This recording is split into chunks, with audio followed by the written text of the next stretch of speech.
Et si le vrai choc de 2025 ne se jouait pas entre partis, mais à l'intérieur du PDCI? Jean-Louis Billon peut-il renverser la table sans la machine du parti? Dans ce passage explosif, on décortique éligibilité, alliance et plan B face au RHDP. Reste bien jusqu'à la fin, tu vas voir que le jeu de pouvoir à Abidjan est plus serré qu'on ne le pense.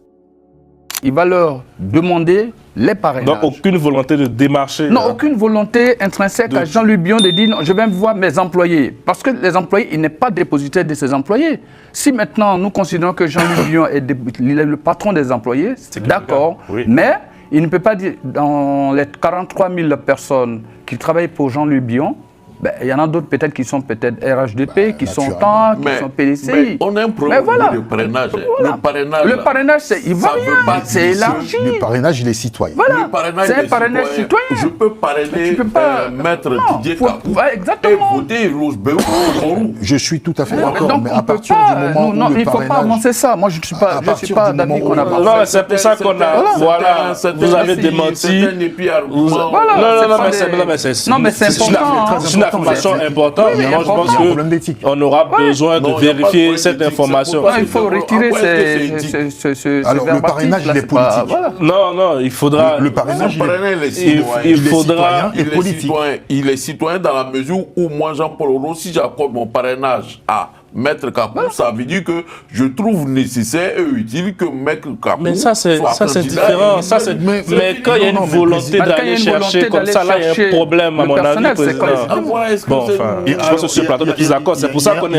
Il y a un rapport, excuse-moi, c'est important. De dominer un dominant. Non, il y a un rapport même d'influence parce qu'il peut être hiérarchique. Oui, c'est une influence. Voilà, il y a un rapport, effectivement, il y a un rapport d'influence. Il faut savoir que le parrainage, s'il vous plaît, on l'a pas dit que le parrainage, il est politique. C'est comme si ils sont obligés, c'est comme si les employés sont obligés de dire que si on ne parraine pas le président, je perds mon emploi. Bon, M. Barou, qui est son représentant, a démenti l'information. Non, l'information, elle est démentie, je demande. Je suis pas d'accord. Les employés ne sont pas dans les 17 régions du Côte d'Ivoire. Ah ben exactement, merci. Et ils peuvent aussi influencer les 17 régions parce qu'ils sont originaires d'un petit peu partout, monsieur le président. Jean-Yves apportera ses preuves, monsieur.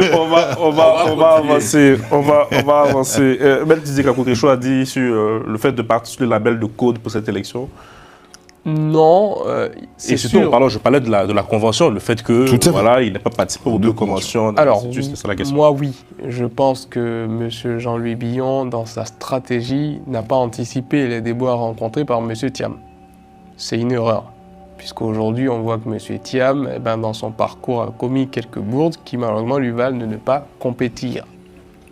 M. Jean-Louis Billon aurait peut-être dû s'armer d'un peu de patience, participer au jeu politique interne, et ça lui aurait évité de se voir jeter l'anathème par les militants du PDCI-RDA.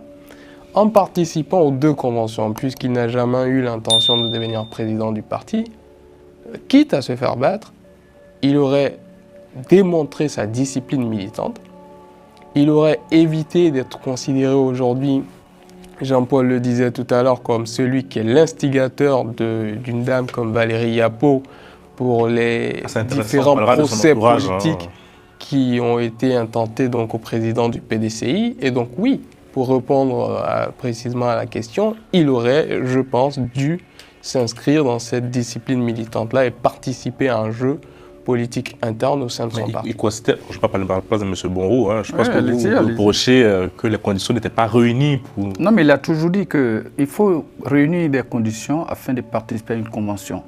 Pour moi, et pour sa part, il a dit, tant que les conditions ne sont pas réunies, je ne participe pas à une convention. Et ça, il a dit, il a toujours maintenu cette position.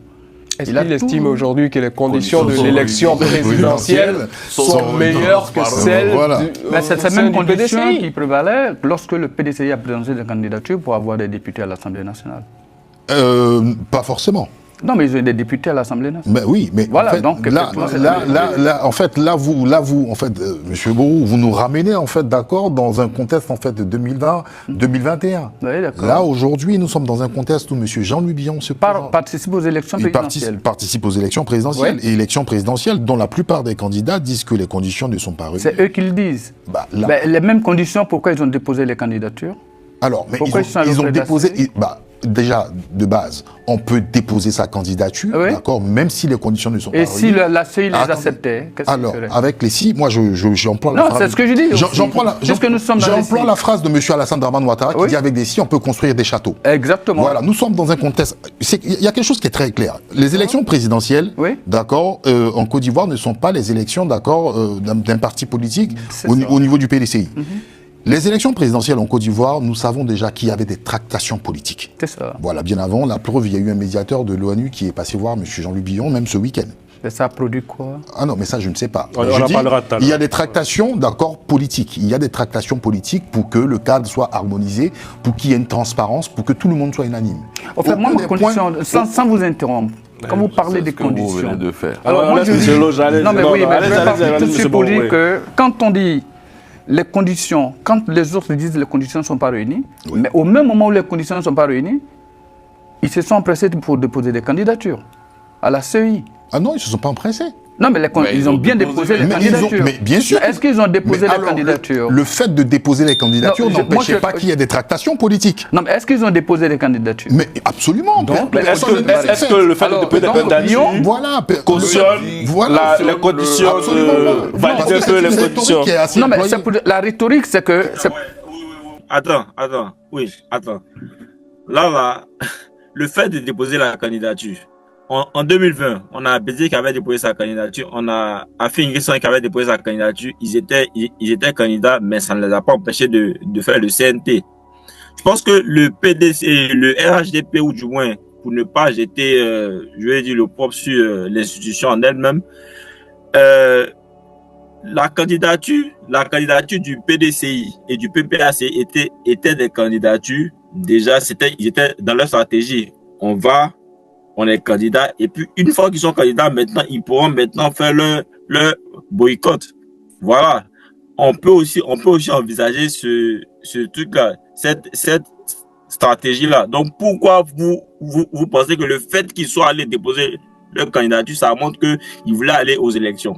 On dépose la candidature. C'est comme ça, il ne faut pas demander aux autres qu'ils ne considèrent pas la légitimité.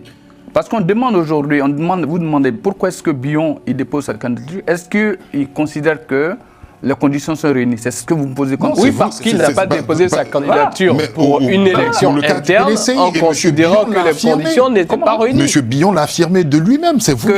Alors, vous nous dites que M. Billon corrobore que les conditions ne sont pas réunies. Que les conditions ne sont pas réunies pour les élections au PDCI, donc ne se présentera pas. PDCI, mais encore vous l'avez dit. Alors, voilà pourquoi nous faisons une projection sur le cas des élections présidentielles. Donc, pour résumer, il y a plus de démocratie en Côte d'Ivoire qu'au sein du PDCRD. Comment? Il y a plus de démocratie de transparence dans les élections ivoiriennes que... Là, vous posez une colle pour dire que... Non, je vous avais toujours dit à chaque fois, je vous dis, moi, je ne suis pas des instances du PDC. Je vous ai toujours dit ça. C'est le Parti démocratique. Que je suis le Parti démocratique de Côte d'Ivoire, mais sauf que moi, en tant que représentant des Billon, présentant Billon comme mon candidat aujourd'hui, le PDCI, c'est une autre paire de manches. Mais sachant que moi, mon candidat, il me dit, écoute, je ne participe pas aux conventions que le PDCI a instituées parce que je considère, de mon plein avis, que les conditions ne sont pas réunies pour moi d'y participer. C'est une fuite en avant, Maintenant, quand on parle de conditions, est-ce que vous me posez la question de savoir, est-ce que les conditions sont réunies aussi pour participer aux élections présidentielles? Non, on parle, il y a un paradoxe en fait qui a été évoqué par ça, en fait, voilà. C'est une corrélation. Vous avez aucun point assez intéressant. Et moi, c'est pour ça que je suis revenu sur le point de dire, ben tiens, si les autres ont déposé leur candidature, si même ils ne considèrent pas que les conditions sont réunies et ils ont déposé leur candidature, ce n'est pas à Billon qu'on interdirait de déposer sa candidature. Non, on parle on parle de son schéma de réflexion. Effectivement. Il n'est pas parti au PDCI parce que les conditions ne sont pas réunies pour lui.